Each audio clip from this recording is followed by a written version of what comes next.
Wahyu pasal 7. Memeteraikan hamba-hamba Allah. Ayat 1, dan sesudah hal-hal ini saya melihat 4 malaikat sedang berdiri di atas keempat penjuru bumi, memegang keempat angin dari bumi, supaya angin itu jangan bertiup di bumi ataupun di laut, ataupun pada setiap pohon. Kemudian saya melihat seorang malaikat yang lain naik dari tempat matahari terbit, yang mempunyai meterai dari Allah yang hidup itu, maka ia berteriak dengan suara yang besar kepada keempat malaikat, yang sudah dikaruniai untuk menyakiti bumi dan laut itu. Katanya, "Janganlah menyakiti bumi atau laut ataupun pohon-pohon, sampai kami sudah memeteraikan hamba-hamba Allah kami pada dahinya."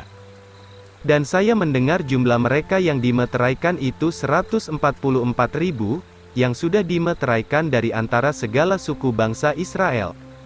Dari suku Yehuda sudah dimeteraikan 12.000, dari suku Ruben sudah dimeteraikan 12.000, dari suku Gad sudah dimeteraikan 12.000. Dari suku Asher sudah dimeteraikan 12.000, dari suku Naftali sudah dimeteraikan 12.000, dari suku Manasye sudah dimeteraikan 12.000.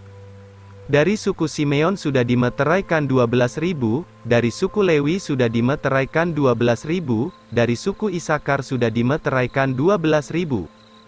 Dari suku Zebulon sudah dimeteraikan 12.000, dari suku Yusuf sudah dimeteraikan 12.000, dari suku Benyamin sudah dimeteraikan 12.000. Orang-orang yang keluar dari kesusahan besar.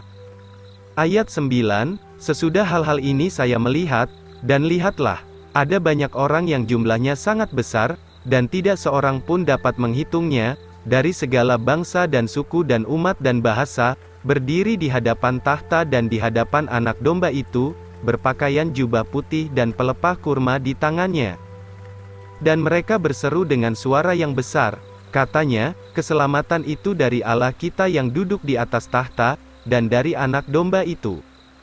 Dan segala malaikat, dan tua-tua dan 4 makhluk yang hidup itu berdiri sekeliling tahta itu, lalu mereka tersungkur pada mukanya di hadapan tahta itu, dan menyembah Allah.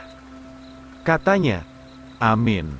Pujian dan kemuliaan, dan hikmat dan ucapan syukur, dan hormat dan kuasa, dan kekuatan bagi Allah kita sampai selama-lamanya. Amin."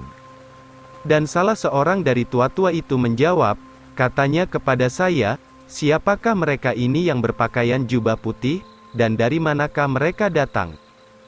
Dan saya berkata kepadanya, "Tuhan juga yang mengetahuinya." Dan ia berkata kepada saya, "Inilah mereka yang keluar dari kesusahan besar itu, dan mereka itu sudah membasuh jubahnya dan memutihkannya dengan darah anak domba itu.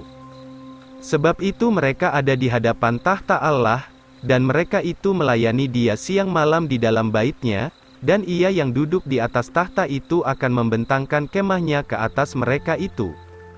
Dan mereka tidak akan lapar atau dahaga lagi, atau ditimpa panas matahari atau oleh segala macam panas lainnya.